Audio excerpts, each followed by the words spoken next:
Why do we need to be babysat? Maybe when we're children, but when we grow up, we create our own understanding of things. Okay, sorry, what was the name you told me? My name, David. David. And your okay. name? My name is Zishan. Oh, Zishan. Zishan, yeah. All right, David. So I'm just going to have a bit of a thought experiment with yourself, and we go back to first principles, and we see that if maybe right from the get-go, if we can maybe rationalize some things and build some sort of structure, and maybe you can agree with it or disagree with it. You okay to do that, David? What is your intention? My intention is just to get you to think in a different direction. Oh, sure. I'm always yeah. And just to explore that side, because maybe somebody hasn't articulated it to you before. Maybe you've been socially kind of driven through news and through literature. Well, we all are. Yeah, we all are. Sometimes it helps to hear the different sides. So, yeah. Okay, so what would you say, David, is the most elementary thing that we can agree on? If a person was to be the utmost skeptic, what would he say is certain? I'm thinking along the Descartes sort of mentality. What is certain in life? Yeah, what can you, standing here, you say, I'm absolutely What is certain certain about in life? Yeah. Well, the joke... Death and taxis. You're gonna have to give me the context of that joke. Well, you said what was your question? What would you say, if you're the utmost skeptic, what would you say is the one thing that we can't deny? One thing which will happen in life. That we can't deny. Death and taxes. Death and taxes. Well, we are on the planet and we die, and we have to pay to live on it. But wouldn't you argue that before death, you have to assume that there is a self? Yeah. We're here briefly for a split second. There's one guy, I think it's Rumi, who said you have a tower and two windows, and life is a bird flying through one window and out the other. So we have a brief interlude where we experience this. Very short time. So Descartes initially he said, "I think, therefore I am." Okay. And yeah. So I'd agree with that. This whole thing of thinking, and then Nietzsche came. Although you can be a being without thinking, you can be in a coma. Exactly, and that's why Nietzsche came and said, for you to even say I, where does I come from? And then there's discussion and debate about I. So the bare minimum, this is what Descartes says as well. The bare minimum that we can assume is existence. Yeah, for us to do anything, we have to first accept that there is existence. Things exist, I exist. You naturally agree with that? Well, I could say that although we're in a game, in a computer game, and the model is so extreme that even our emotions, thoughts and feelings have been created. And I suppose that's what believers in God would say. But then the being that's you, that's in the game, you have to grant that that still exists, isn't it? Okay. Yeah, so no matter, so far, no matter where you go, we exist. We exist. Second premise. If I was to, for example, hold my watch out and be confident and ask you, how comes this watch is not exploding? What would you say? Or if you're walking down, how does the floor not open up randomly and cars fall in, buses fall in? Why don't trees randomly start flying away? Why? You're arguing that there is a world order, that there is an order in existence which keeps things in place. Maybe. Let's see. That's what you're arguing. Let's see. And I would say that we have certain orders here where this place is unique. We have just the right amount of gravity to keep us, our shapes, our bodies, solid on the ground. Do you believe that gravity can suddenly be suspended? In space? No, here on Earth. No. No. So I'm assuming from the fact that you acknowledge gravity, you acknowledge it being a somewhat consistent force. So there's three things you're assuming. You're assuming that the laws of nature are uniform, stable, and regular. That's why you came... Until they're not. Well, for us now, for you to go home, for you to go to work, you're assuming that the earth won't open up. You're assuming that things won't randomly start flying, things won't randomly start I'm assuming that, disintegrating. although I turn on the news and I see all the time, the Earth does open up and things Yeah. do go wrong. So, When you yeah. say that the Earth opens up, it's not really opening up. Those are tectonic plates. Yeah. That's the default kind of Yeah. position on this planet, Yeah. that we have tectonic plates and they will move. The Earth opening up means, in the sense that when it opens up, not like it normally does. Because the way it opens up now, that's part of nature as we understand it, isn't it? So when earthquakes happen, we don't say, oh, this is something that we haven't comprehended. We understand and we predict, and we have some sort of technology that we can say, okay, Yes. we feel there are tremors, we feel there's this, we Okay. feel there's that. So the second premise that you've agreed is the laws of nature are uniform, regular, and stable. So the first premise you agreed was there is existence. The second one is the uniformity, regularity, and stability of nature. Therefore, it now follows there is an existence that explains the uniformity, regularity, and stability You're in linking nature. the two things together. Yes, a logical syllogism. You have, yeah, within this identity, I can accept this so far. Okay, brilliant. Okay. So you accept that there has to be an existence. Yeah? Yeah. Yes, we may not know that exists, no problem. So for now, there's an existence. Okay, excellent. Now, do you believe in the Big Bang, that things came ex nihilo from nothing, or do you believe that there wasn't a Big Bang, there was an expansion? Okay, I think that the Big Bang happens again and again and again, indefinitely. Okay. So everything expands to a certain point, then it retreats, and like a heartbeat, it'll expand and retreat ad infinitum. But that's my own theory. I have no idea. I see. I don't think anybody can. And I think that the invention of God is a human invention to explain existence. But David, the thing is, God, because obviously as human beings, we're flawed, and we have various understandings, various temperaments, various cultures, countries, our upbringings. Therefore, just like you saw over here, you've got different people bringing a different piece to the game. And sometimes it may not be like we envisage things. For example, here in the UK, I mean, I like the fact that I can cross the road, a zebra crossing, without worrying that, oh, I can't, you know what I'm saying? I know in some countries they have zebra crossings, but they're just... It's just there for the sake of it. Yes. Just to make the road look nice. So for me, if I was to go to another country, I can't deal with that. Stop at a red light. Culture. Yeah, so Different culture. yeah, so just like we accept that there's an existence. Okay, no problem. We want to call him God. We want to call him something else. We're not interested in the label at the moment. But the fact that there is an existence. Now, this existence naturally itself needs to be independent. Yeah? Independent from what? Just okay. So initially we said there is existence. Then I would argue that there are three types of existences. You're more than welcome to respond. So one type of existence is something that can't exist. Yeah, like a squared circle. Yeah, that's one type of existence. Can't exist. Second type of existence. Second type of existence is something which is dependent. Yeah. And the third type of existence is something which is independent. Yeah. So we can safely say, get rid of the first one, the square circle, Yeah, so just exactly. two.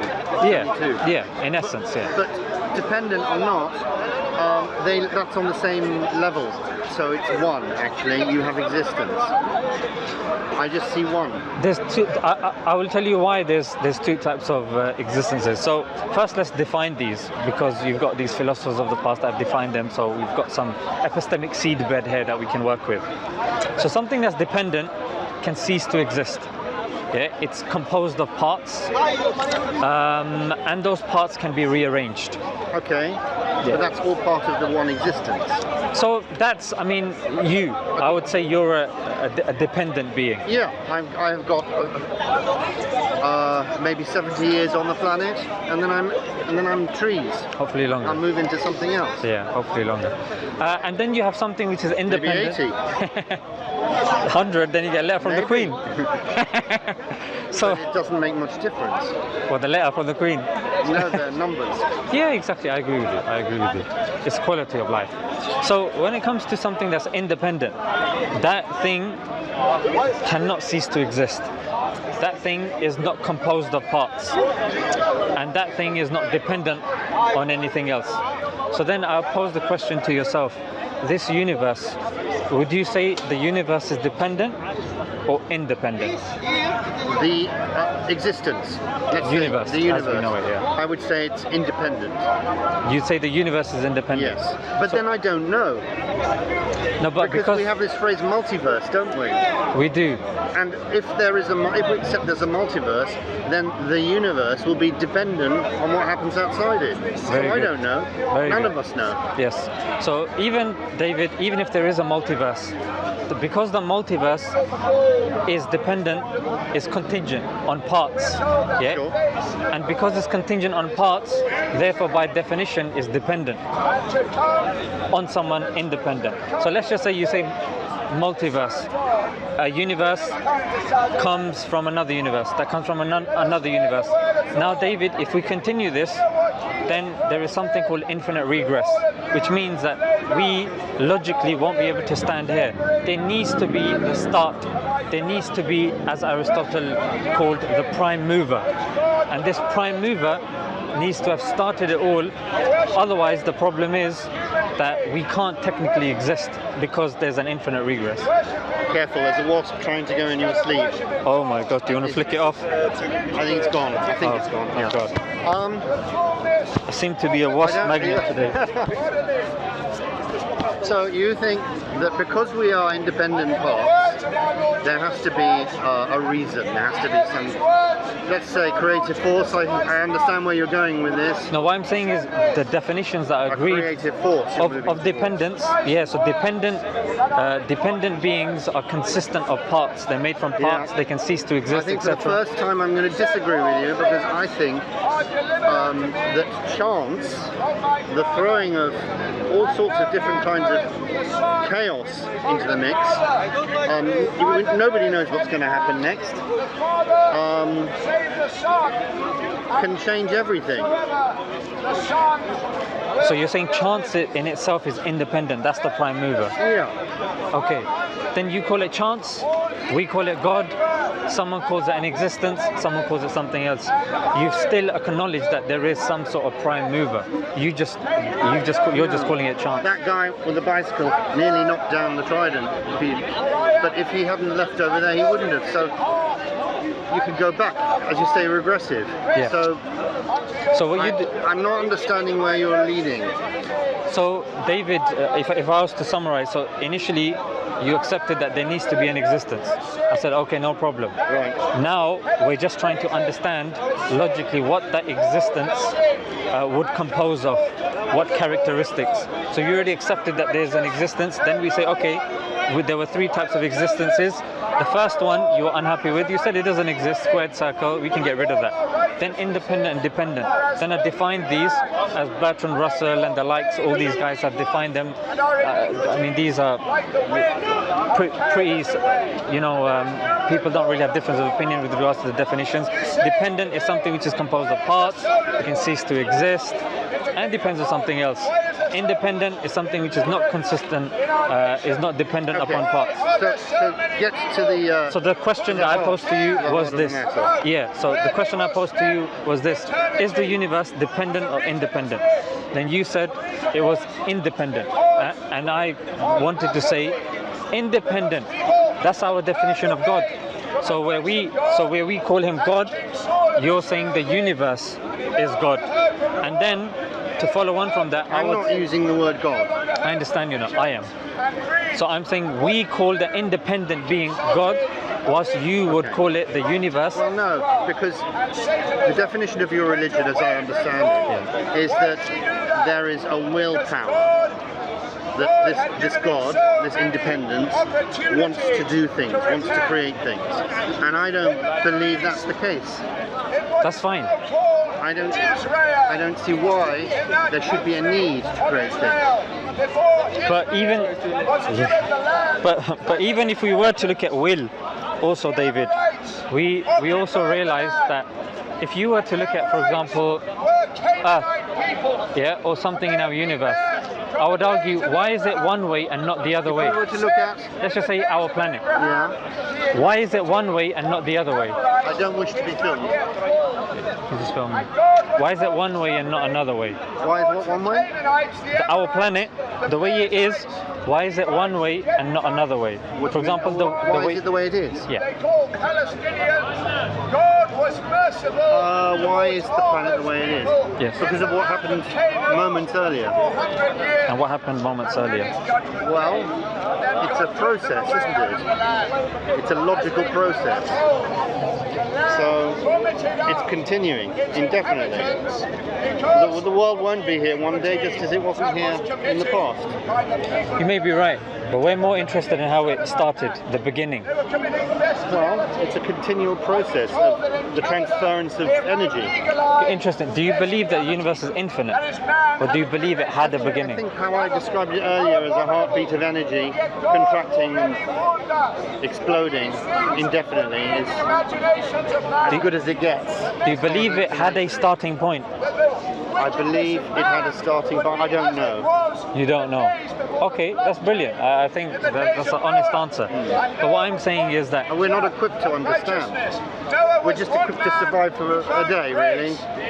well, I mean, I would obviously disagree with that. But when it comes to, you're saying, you said there is a beginning, yeah? No, I said I didn't know. Oh, you said you didn't know. Okay. So what I'm saying is, if we were to explore both, if we say there's a beginning, I would argue that there needs to be a prime mover to get everything started. Yeah? That himself cannot be part of the universe, otherwise then he would be contingent also. It needs to be somebody that's independent. Somebody. Well, some No, you gave yourself existence. away there by saying body. Slip of the tongue, Yeah. Freudian slip. Well, it's a very important Freudian slip because the idea that God is a body is a fantastic invention because it humanizes the deity. I agree with you. Easier. We don't believe that it's a somebody. It's just sometimes, for example, when we say he, it's a majestic he. It's how sometimes just for the sake of communication we just make That's it another easy. interesting word because, how can we decide what sex the Supreme Maker has? I would have thought that it would be sexless. That's what we believe also. But this is like a majestic he, because if we use a word, You get majestic she's. My wife is a majestic she. I'm sure she is. I'm sure she's a very nice lady. So coming back to the point, David, if we believe that the universe itself was kept going on and on ad infinitum, then David, we can't technically exist because you believe that Yeah, here we are. But that's the thing, that proves that it's not an infinite regress. Because, okay, let me illustrate this. If there's a sniper, yeah, and he's found his target, and he's like, okay, roger that, got my target, and then he asks his friend, he says, okay, I got my target, do I have clearance to shoot? And he goes, let me ask Commander Rodney, yeah? And he asks Commander Rodney, Goes up the chain of command. he keeps going. My question to you is, would he eventually end up shooting? If it keeps going ad infinitum. Well, somebody is going to have the last word. Exactly. That's my point. That there needs to be somebody. If we, in that analogy, someone gets shot. In this Somebody. analogy, we're here. Because you've talked about a political situation. Politics is made up of people. But there was a planet before people. Before It's the an planet, analogy it's an analogy, but it's an interesting analogy because we've only been here for a couple of million years in this one. And before that, your analogy wouldn't have worked. My analogy wouldn't have worked because if we don't exist, I can't make the example of a sniper and stuff like that. So, Okay, how are we doing with our convincing? convincing. I don't know, David. To be honest, you don't have to be convinced. Even if it's a fruitful discussion, I can bounce ideas off you. I can see. It's Yes. fun. I mean, It's mental gymnastics. yeah. I have this conversation with my daughters every now and then. We talk about existence, where they will define themselves as atheists, and I will tell them to look at philosophy and read philosophers and it's fine. But I find it dissatisfying resting the whole thing On an existence. on the willpower of an existence. So what's the issue that you have when you say willpower? What do you mean that this? Yeah. I've read the Old Testament. I was brought up in a Jewish household. I read the Old Testament and I found the stories absolutely magnificent and wonderful. And also in the Quran, they're wonderful stories. And for me, it's during the adolescence period of humanity where we've tried to find out ways, why are we here? And spokespeople explain, and these have become myths, and then it's written down. And for me, I think the idea of God is one of the greatest human inventions. David, I would actually argue against that in the sense that there have been certain studies that actually illustrate that we have an innate disposition to believe in God, like in a monotheistic God. There's a study done by Justin Barrett from Oxford University, I'm sure. and Olivera Petrovich as well. They actually tried this. Studies which show why paganism was so successful. Do you know any studies? I don't know. I'm not an academic. I'm not academic either. Right. I just, when I'm arguing something, I'd like to present my evidence. Yeah. So if you're saying that there is an innate disposition You for, can argue anyway. yeah. So if you're saying that there's an innate disposition for paganism, it would be interesting to hear why you think that. Do you know? Okay. All right. So Paganism. do you believe it's an innate disposition? I don't know. I like to study the Greek myths and the gods, and I know that before we had monotheism, there were many different gods. I think even before Judaism there was monotheism. In certain places in India there were certain tribes where they believed in one god, or like a superior structure of gods. But these are just developing cultures. Each culture has a different approach to explaining why we're here. The reason why I said these two studies, David, is because you've mentioned this a couple of times, that it's because we didn't necessarily understand, well, correct me if I'm wrong, I'm just steel manning you here, that this was when we were, back in the days, we didn't really have a grasp on too many things. Oh, we're still back in the days today.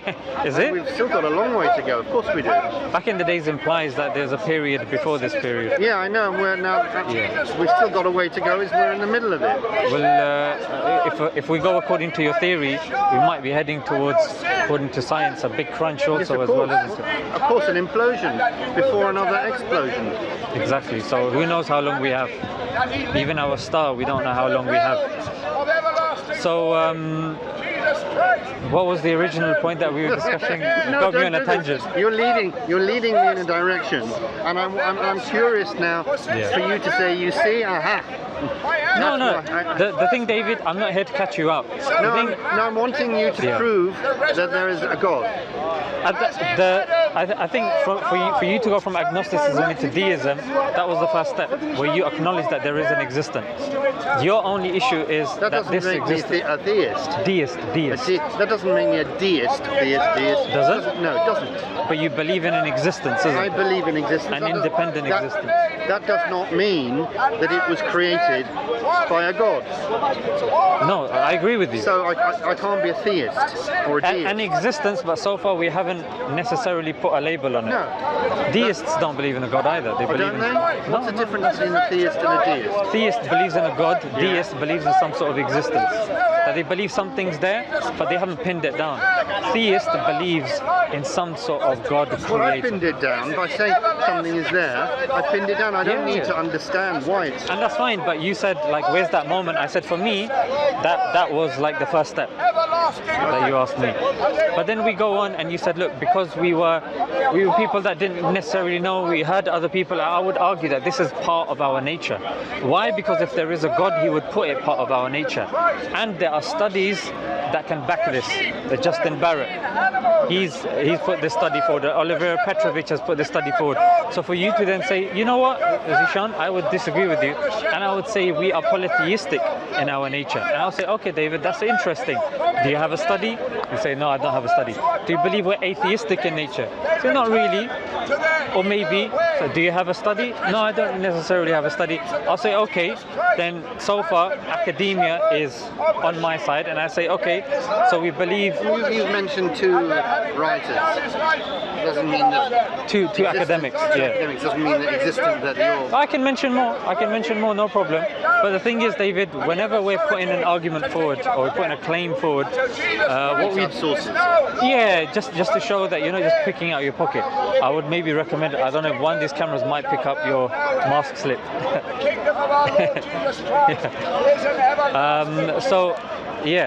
So David, have you researched Islam? You said you read the Old Testament and you find the stories compelling. Yeah, have you I think researched all into Islam? Stories are compelling. They are.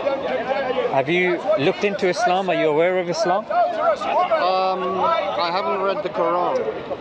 Are you familiar with the theology of Islam and what Muslims believe in? What do you think about that? I think that it's a philosophy. Oh, is that it? Okay. Yeah, I thought you were gonna. So that was the start of an inspirational thing. Okay. So, David. He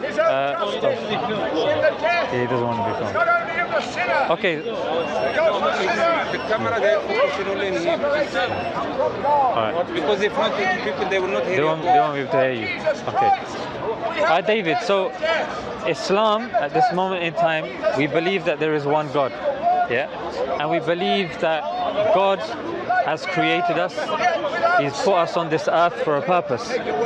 And in order for us to understand, he has sent an instruction manual. I know. Yeah. I know all of this. Brilliant. The instruction manual was Muhammad. The instruction manual, by definition, has to be a manual, isn't it? So it can't be a person. Yeah. So that's the Quran, and then God sent messengers. So as Muslims, we accept in Jesus, we accept Moses, we accept David. We believe that the scriptures were changed. Thereafter, the Quran came, and because it's the last scripture, God has not allowed it to be changed and modified. How can you be sure it's the last scripture?